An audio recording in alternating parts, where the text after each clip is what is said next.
Família linda da nossa querida Maçonaria Universal, seja bem-vindo aí ao nosso canal. Vamos viver maçonaria.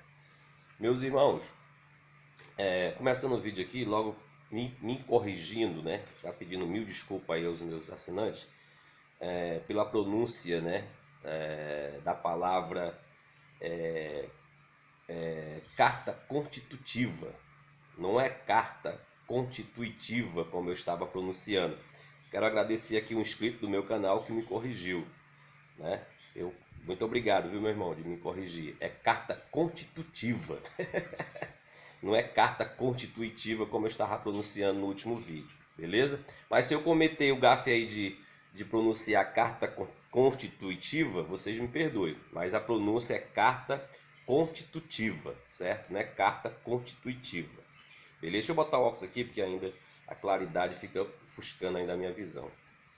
Não sei quando é que isso vai parar, vai com 1 mês e 20 dias aí, né? Eu acho que eu tenho que fazer o outro para poder equilibrar a visão, pessoal, né? Acho que sim.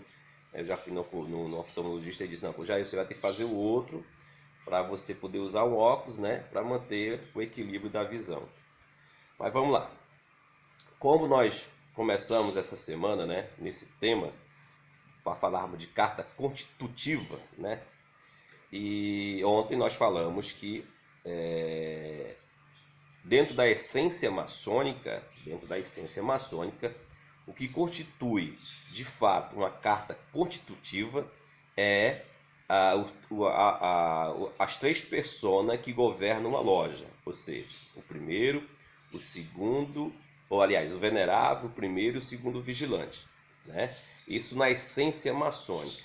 Se você adentrar mais historicamente na maçonaria operativa, você vai vivenciar, você vai ter a certeza que de fato as lojas que iam se constituindo, que iam se criando, que iam se fundando, não havia nenhum tipo de documentação, muito menos até a ata de fundação. Tudo isso são especulações da maçonaria contemporânea.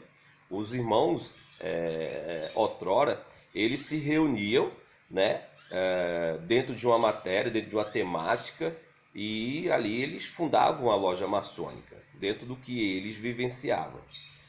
Quando a maçonaria foi se organizando de forma institucional, nada mais óbvio do que você criar leis, né, para que você possa manter um corpo, digamos assim, em união, para que todos sigam as diretrizes daquela constituição, ou daquela legislação, ou da orientação daquele grão-mestre. Uma das coisas também que você tem que vivenciar e entender que toda essa forma institucional de organização, ela não tem originalidade na maçonaria operativa. Cada loja tinha a sua total independência de vivência, né? O que houve a partir de 1717 é a data alfa que a gente tem para dizer que a maçonaria institucional na Inglaterra começou a se organizar. E nada mais óbvio, nada mais do que sensato, dentro dessa padronização de organização institucional, você criar leis e regimento. Olha só o que diz aqui no Landmark nono. Olha o que diz no Landmark nono. Diz assim, ó.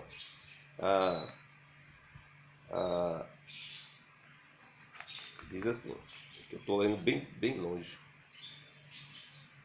A necessidade de se congregar os maçons em loja é outro landmark, ou seja, os maçons têm que se congregar em loja, ou seja, eles têm que constituir uma loja. A loja não é templo, eu já falei isso aqui N vezes, né?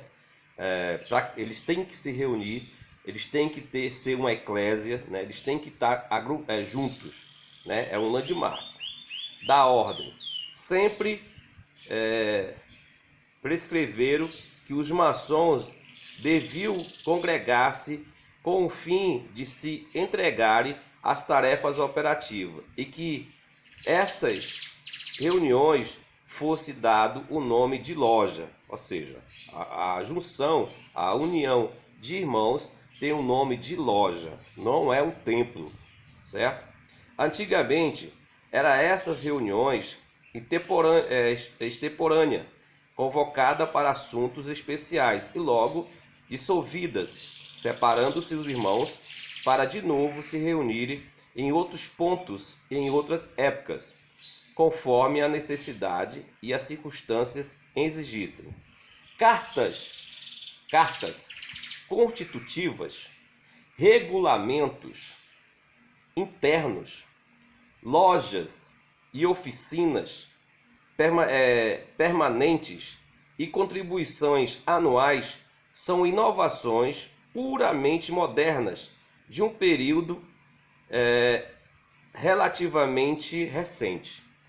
Então, olha só o que diz o Nono Lodmark. Ele nos relata que essas questões de carta constitutiva, regimentos internos, código disciplinares, mensalidades, né, financeiro, tudo isso é especulação de uma era agora contemporânea, ou seja, não havia essa questão vivenciada pelos maçons antigos. Tudo é uma questão dos maçons modernos. Eu já falei em um vídeo que a compilação dos landmarks, né, foi uma aglomeração de ideias. O mal do maçom, meus queridos, o mal do maçom institucional, eu não digo mal dos maçons, eu digo mal dos maçons de nível, de grau inferior, em aspas, vou falar assim, o aprendiz que entra, o companheiro, o mestre maçom, até aqueles que passam pela liturgia de instalação, que passa a ser um pavãozão, né? Que aí recebe a honraria de ser mestre talado, aí acha que já é um bambambam acima do grau de mestre. Eles acham que a maçonaria foi algo, digamos assim, compilado por divindades, por Deus, né? Que não foi algo que sentaram no escritório, um punhado de indivíduos sentaram no escritório e compilou ali, organizou as leis maçônicas que hoje nós vivenciamos.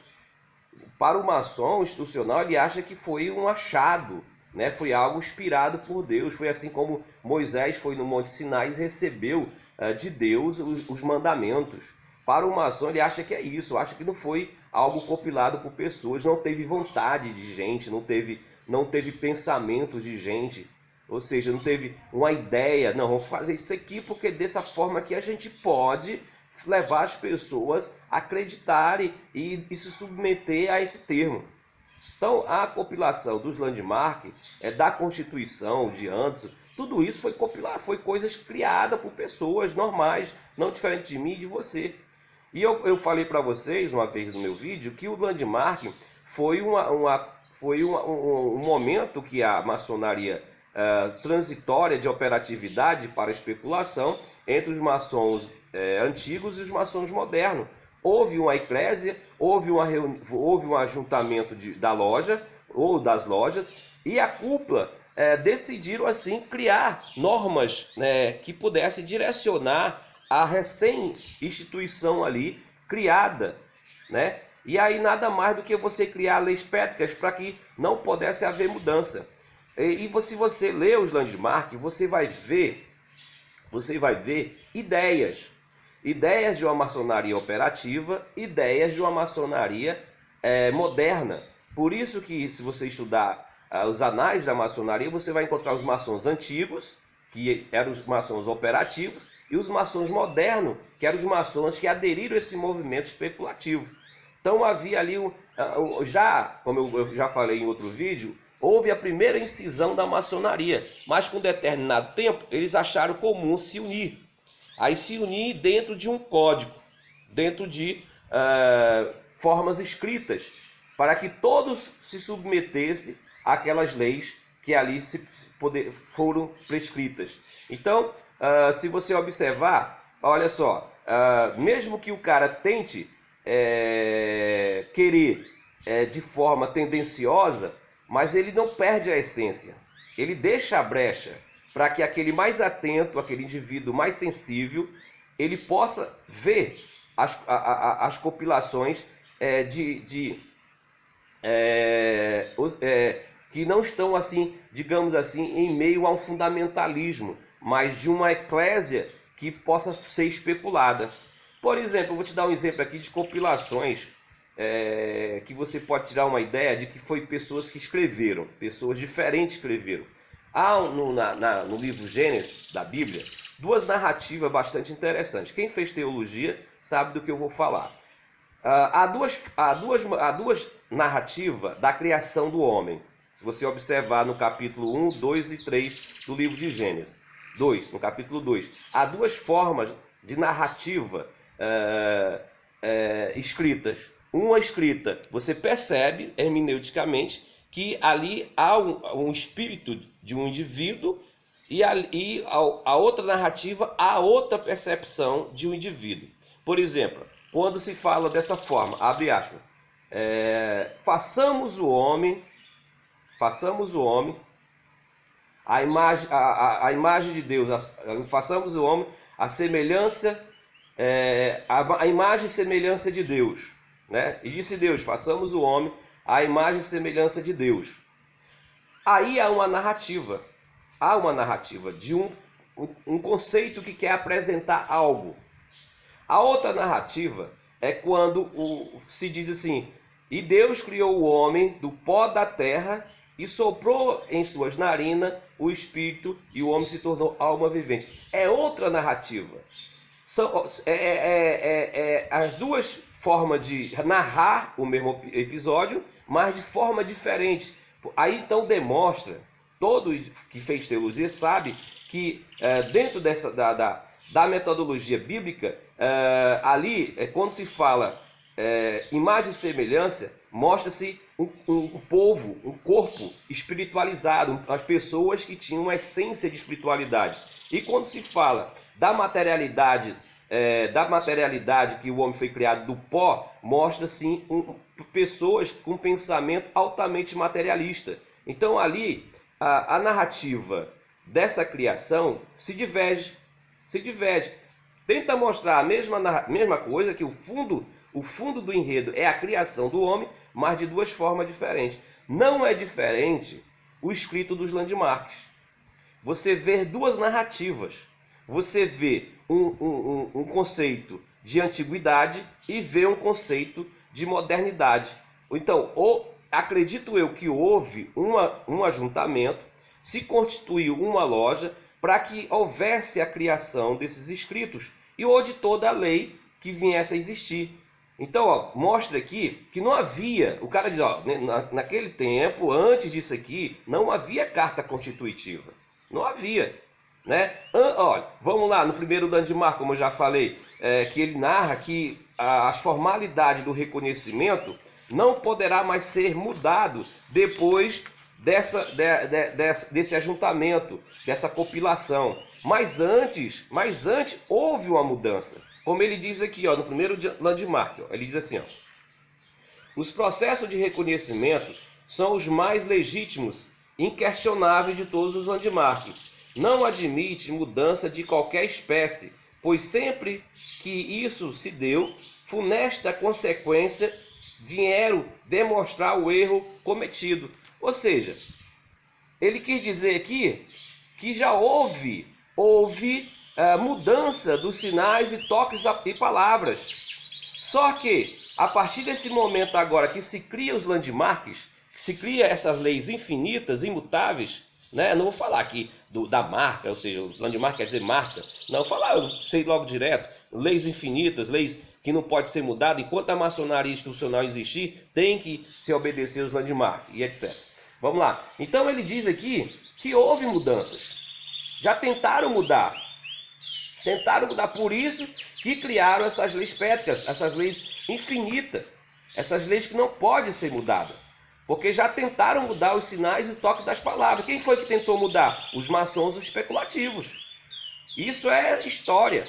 Os maçons especulativos, os maçons modernos, eles que tentaram mudar, eles mudaram os sinais e toques de palavra para que os maçons antigos não tivessem acesso às suas lojas. Olha aí, a briga já começou aí. Só que os maçons antigos permaneceram, cagaram para os maçons especulativos. Mas chegou um determinado momento, lógico, os maçons modernos, políticos, né, pessoas altamente inteligentes, perceberam que deveriam abrir uma brecha. E a brecha queria política. Vamos lá, vamos conversar, rapaz, vamos se ajuntar, porque quanto mais melhor. Aí, mas o que aconteceu? Os maçons... Deixa eu botar aqui o carregador, meus queridos, porque tá descarregando aqui meu celular. Só um minutinho. Só um minutinho. Fica aí. Pronto. Ó, aí vamos lá. Aí os maçons especulativos, ou os maçons operativos, seguinte, vamos permanecer os sinais e os toques, as palavras da tradição. Vocês acabam com isso aí que vocês inventaram, né? E aí a gente volta para a nossa originalidade. O primeiro landmark quer nos dizer isso, que tentaram essa mudança. E aí, se você observar, há sempre uma exigência e uma atualização dos maçons operativos para os maçons especulativos. Eles, isso aqui bota, isso aqui não bota, isso aqui deixa assim e assim vai. Então, as cartas constitutivas é uma invenção da maçonaria contemporânea, não tinha nada a ver com os maçons operativos. Por isso que o décimo landmark, ele diz, olha só, tudo bem, nós inventamos a carta constitutiva, né, os especulativos, mas vamos botar um landmark para que, de fato, a carta constitutiva seja, na sua essência, as três luzes, né, os três governos de uma loja, o venerável, o primeiro e o segundo vigilante. Então eles mostram na sua essência a verdade e joga a atualidade. Aí a pergunta hermenêutica se nós, aqui, a Guerreiros da Luz e da Liberdade, como loja, não queremos uma carta constitutiva, mas queremos ficar dentro da essência maçônica, que a carta constitutiva de uma loja são os três cargos, os três governos. O venerável, o primeiro e o segundo vigilante, nós estamos errados? Faça o questionamento, me responda, nós estamos errados? Se nós preferimos ficar dentro da essência, voltarmos à ideia operativa, estamos errados? Não, porque o landmark nos dá essa bagagem. Eles não nos dão essa bagagem, nos dá esse direito, entendeu? Mas se nós quisermos também usar a carta constitutiva, estamos errados? Não. Nós também podemos usar. É isso que é a minha luta para a maçonaria. Você não pode ter algo que não existe. Os próprios landmark nos dá essa ideia, nos dá essa brecha para vivermos maçonaria livre, de acordo com o que a gente achar que devemos viver. O mal da maçonaria especulativa, o mal dos maçons especulativos é que eles têm algo, eles vivenciam algo como se fosse infinito. Mas os próprios landmark nos dá a vivência na sua essência, a vivência. Por exemplo, eu posso criar uma loja que não tenha mensalidade? Posso! Porque o próprio landmark diz que foi uma invenção contemporânea, foi algo criado agora. E não diz que deve ser assim, diz assim, você tem que cobrar dos seus irmãos. Não, é opcional. Eu cobro ou não cobro. Você entendeu como uma coisa é simples? Diz aqui que toda a questão de dinheiro foi a coisa contemporânea. Então eu posso aplicar e também não posso. Assim eu desejar. Por exemplo, todo maçom do Grande Oriente do Brasil, da grande loja, sabe que só pode se manter ativo em uma loja, ou seja, ter frequência em uma loja, se manter os pagamentos em dia. Não é isso? Você sabe disso, né? Não venha querer dizer que não, que eu sou maçom há 16 anos da instituição, certo? Sou. Eu posso dizer que ainda não sou maçom ativo do Grande Oriente do Brasil, mas o meu sim é 23 48 38. A partir do momento que eu quiser voltar para o Grande Oriente do Brasil, eu passo pelo processo de regularização e volto para o Grande Oriente do Brasil. Lá está lá meu sim, está meu cadastro, está tudo. Entendeu? Então eu posso sim, sou um maçom inativo do Grande Oriente do Brasil, assim como eu sou um maçom inativo da Grande Loja. O meu sim na Grande Loja é o 20.562. Eu sou maçom inativo. Na linguagem comum, eu sou maçom irregular dessas duas potências. Mas a partir do momento que eu quiser voltar, eu volto. Eu não cometi nenhum ato disciplinar, eu não matei ninguém, eu não roubei ninguém. Minha ficha é limpa, eu saí por kit placê, eu pedi o kit placê, tanto do Grande Oriente como da Grande Loja. Ou seja, eu não recebi kit ex-ofício. Vocês estão me entendendo? Então é simples. Então, dentro dessa matéria, todo maçom institucional sabe que para manter uma vivência em loja, ele tem que pagar. Ele tem que estar com as suas mensalidades em dia. Mas, dentro de um contexto maçônico, não havia essa necessidade. Então é uma questão opcional. Tão errado? Não, eu nunca disse que tão errado. Ó, meu amigo, o dinheiro é teu, tu faz o que tu quiser, a instituição é tua, tu faz o que tu quiser. Então, mas você não pode dizer que o outro está fazendo errado. Se o outro optou por viver de uma forma diferente da sua. Vivemos num mundo de liberdade. Vivemos num estado laico. E etc, num mundo cosmonáutico. Quer ser escravo? Vai lá por aquele pai lá, aquele movimento lá partidário do Islã, né? Aquele povo lá que tomou de assalto aquele país, esqueci aqui. Vamos lá, porque tudo eu faço ao vivo aqui o vídeo, aí tem coisas que eu esqueço. Mas você sabe o que eu estou falando. Então, hoje, como era algo natural, outrora, algo natural, uma carta constitutiva, hoje não.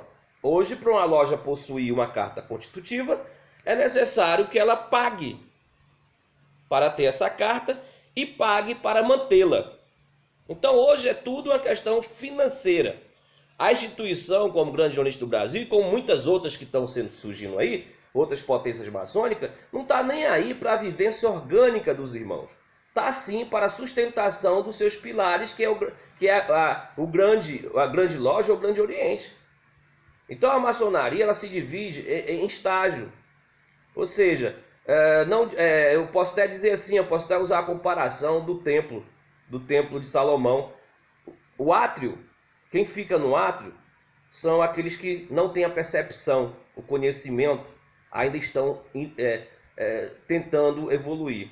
No santo lugar, já é aqueles que têm uma consciência mais esclarecida. Agora, no santíssimo lugar, meu irmão, só ficam os sacerdotes. Então, na maçonaria institucional é desse jeito. Todos iguais, mas um mais iguais do que os outros. Então, tudo que acontece em uma reunião da Grande Loja ou do Grande Oriente, você não sabe, você não tem acesso. Você não tem convivência com o grão-mestre, você não tem convivência com a cúpula da Grande Loja ou do Grande Oriente. Então, muitas vezes você acredita naquilo que você é levado a acreditar. Eu, meus irmãos, como eu já falei para você, eu tenho uma história maçom muito feliz, porque eu tive contato com grão-mestres, eu vivi com grão-mestres, eu vivi com pastores, então eu sei o que acontece. Agora cabe eu ter a minha consciência de não comungar com essas temáticas. Porque volto a repetir, o ignorante não é aquele que desconhece algo. O cara que desconhece algo, ele não é ignorante. É como o apóstolo Pedro diz, era melhor tu não ter conhecido o evangelho. Porque a partir do momento que tu conhece o evangelho do Cristo, tu passa a ter responsabilidade. Então aquele cara que desconhece algo, ele não é ignorante. Mas aquele que conhece e ignora o que sabe, esse é um ignorante. Então a partir do momento que eu sei e eu conheço e sei que as coisas não estão sendo feitas certo, cabe a mim tomar a decisão. Eu posso ficar nessa mesmice como calanguinho, balançando a cabeça, concordando com tudo, ou posso dar um chute no balde. Chegar e dizer, ó, meus irmãos, não é assim não. Vamos dizer para os irmãos lá, para eles terem a escolha. Eu garanto para vocês aqui, eu faço um desafio. Eu gosto de desafio, o carro tem um espírito da Universal, né? Eu faço um desafio. Faz um plebiscito. Chegasse um grão-mestre aí de saco roxo, disse assim, meus irmãos, olha, eu vou fazer um plebiscito aqui com vocês. Vou fazer um plebiscito. vamos, a partir de hoje, vamos fazer um plebiscito, vamos botar em votação, povo maçônico, vamos botar em votação. Vocês vão pagar a mensalidade, mas essa mensalidade não vai dar regularidade. Ou seja, ou você pagando ou não, você vai continuar maçom ativo. Essa mensalidade vai ser simplesmente para manter de fato a loja. Manter os custos da loja e da grande loja. Mas vocês votam sabendo que agora, a partir do plebiscito, na sua maioria vencer, que você não precisa mais pagar para ter regularidade. Meus irmãos, pode ter certeza que o plebiscito vai ser absoluto para não haver o pagamento em relação à matéria de manter regularidade. Ou seja, você paga para manter os custos da tua loja. Mas sabe o que vai acontecer? Conhecendo o homem como nós conhecemos, o que vai haver de inadimplência, o que vai haver de maçom não pagar, porque nem todos nasceram para ser livres e espontâneos. Eu falo por experiência própria, certo? Eu não sou hipócrita. Nós aqui da Guerreiros da Luz e da Liberdade, nós estamos vivendo essa matéria. Nem todos aqui dos nossos irmãos estão espontâneos em ajudar financeiramente. A nossa loja está sendo ajudada? Tá, mas nem todos chegam e ajudam. Porque o homem, ele precisa estar debaixo da chibata. Ele precisa achar que ele tem que pagar para ter direito. Ele não é livre, ele não é espontâneo. Ele não é um apóstolo Paulo que pregava o evangelho pelo amor. Entendeu? Diferente de nós outros, nós também somos assim. Nós estamos aqui na maçonaria por amor, voluntariamente. Mas não, as pessoas preferem ser escrava. Então sabe por que não acontece isso? Porque quem está na cúpula sabe. Não, se nós fizer isso, meu irmão, ninguém vai pagar. Já não pagam. Já muito fico inadimplente. Porque por exemplo, a loja perdoa. A loja perdoa a mensalidade. Muitas vezes, aquilo que eu sempre venho falando, as lojas se sacrificam, o venerável se sacrifica para manter o corpo orgânico da loja. Mas a grande loja não perdoa não. Se todo mêsinho lá, todo dia 10 ou dia 5 ou dia 1º, não mandar o dinheiro, a mensalidade de todos os obreiros para a grande loja emite logo um parecer para a loja. Ó, esse obreiro aqui vai ficar irregular. E fica automaticamente. Estou mentindo? Não. Então a loja, ela que sofre ali para pagar a mensalidade dos obreiros que não pagam. Não é assim, meu venerável mestre? É desse jeito que acontece, entendeu? Mas a grande loja perdoa não. 15 irmãos, todo dia 10 lá tem que pagar o boleto. Se não pagar, aquele irmão que aliás, automaticamente, se o venerável falar assim, rapaz, não vou pagar dos 15 não, vou pagar de 14. Aí a grande loja, ó, então suspende o direito de maçom desse daí. Então quem sofre sempre é a loja. Então carta constitutiva nada mais é hoje também uma sustentação financeira. Você, para manter a carta constitutiva, você tem que pagar. Desde a fundação da tua loja, quando a tua loja começa provisória, aí ela passa a ser uma loja, você recebe a carta constitutiva e aí você começa a manter os pagamentos. Enquanto ela é loja provisória, ela não faz pagamento. Mas a partir do momento que ela começa, ela recebe a carta constitutiva, ela é uma loja, aí ela começa a manter os pagamentos para manter tanto os obreiros como manter a carta constitutiva. É desse jeito que funciona a maçonaria institucional. Pode ser diferente? Pode. É opcional. Agora, se você gosta de viver assim, que assim seja. Beleza? Compreendido? Te amo sem te conhecer. Amanhã nós continuamos.